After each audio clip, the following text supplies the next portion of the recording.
Tonight at 6, massive house fire in Maryland. 9 people are without a home in Montgomery County. A view from the skies and how firefighters say it started. The latest from Laytonsville. Abducted at Walmart.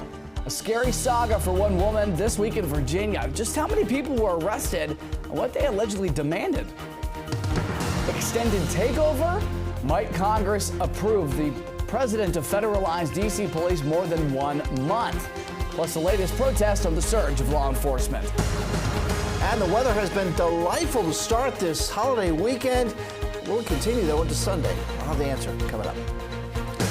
School savings, preparing those lunches for less. And the mom of 10 sharing sound advice to keep cash in your wallet.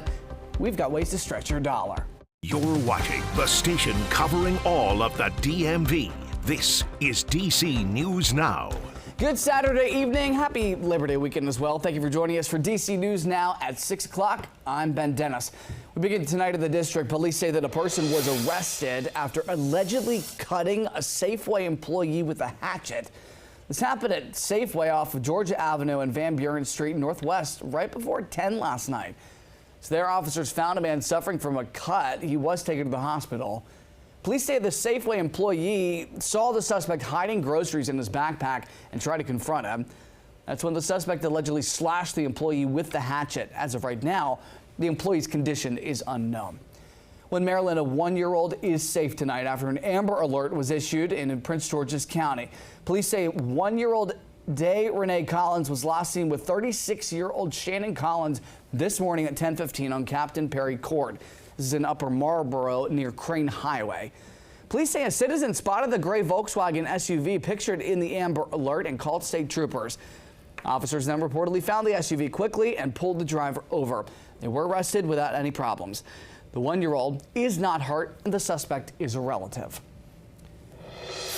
Well, President Trump's order to federalize DC police is set to expire September the 10th. But Republicans are proposing to extend the move.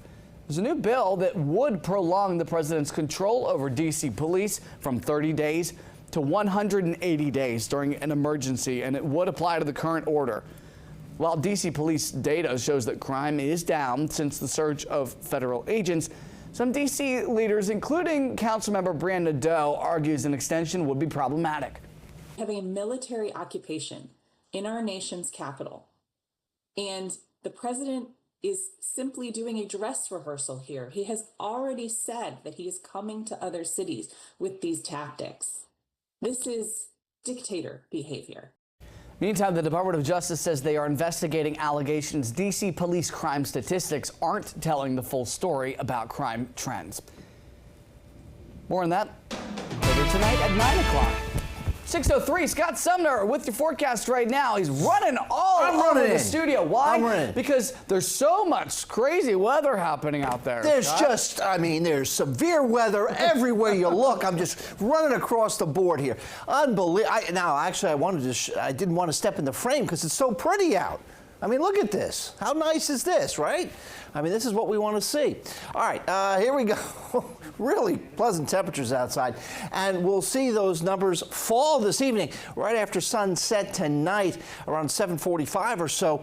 We'll be seeing those 70s that are out there drop into the 60s and eventually into the 50s.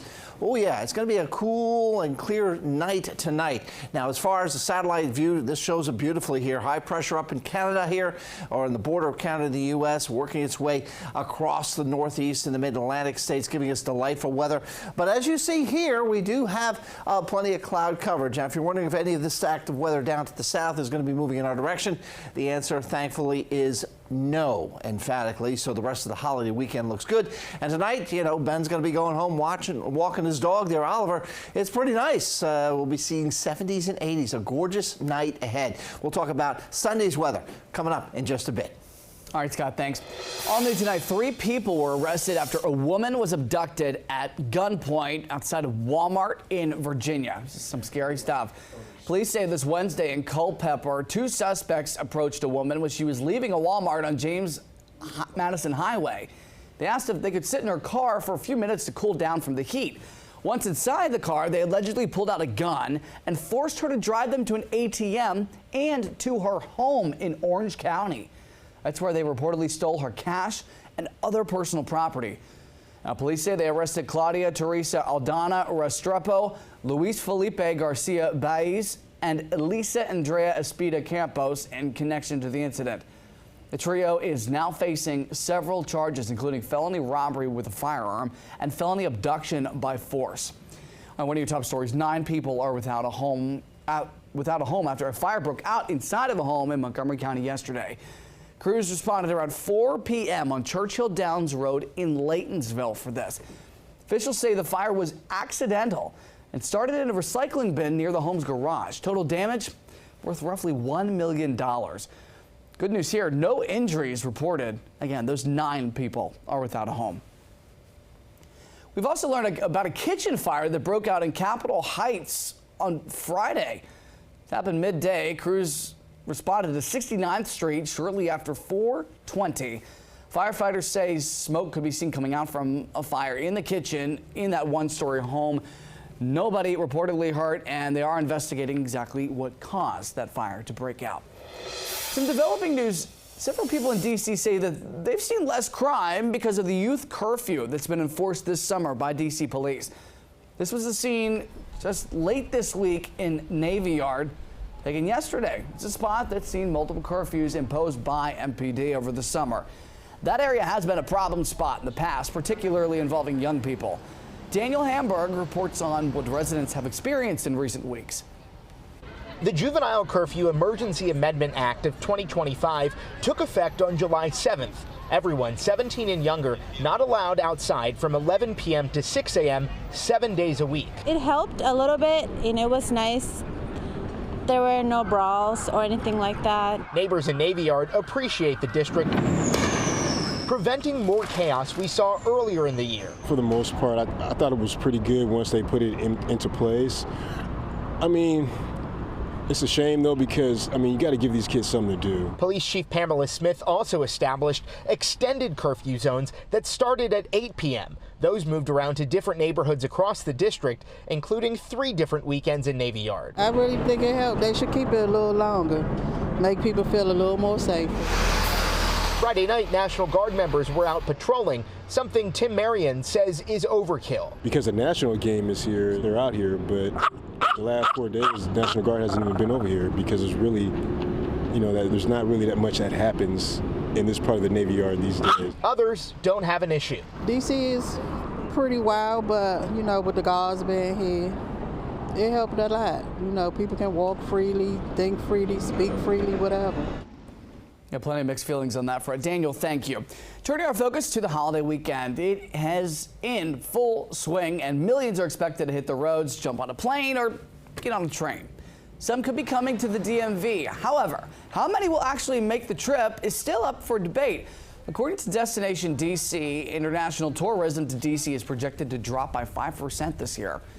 That agency says rhetoric on immigration, LGBTQ issues, crime, and now with the armed National Guard members patrolling the district may be affecting the public's perception. It's an impact some local tour guides are actually feeling. Usually about this time of the year, it's so slam-packed, and it feels like we're already in our winter season, which is what we call the slow season.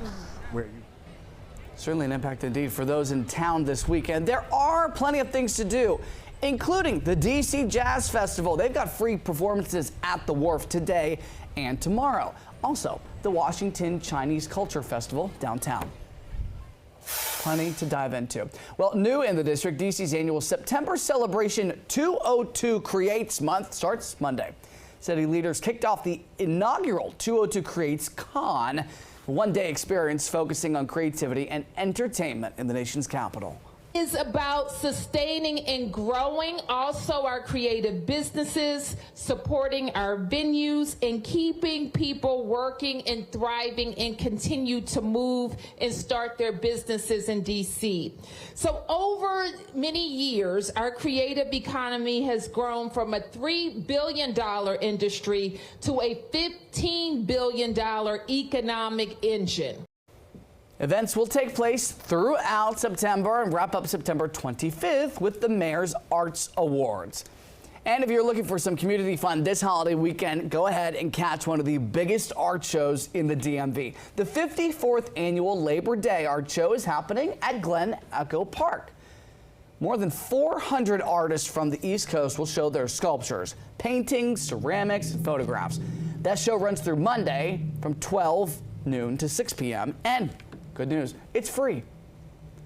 Coming up, speaking of money saving, we're helping you stretch your dollar as a Northern Virginia mom of 10 children is serving up her affordable school lunch tips.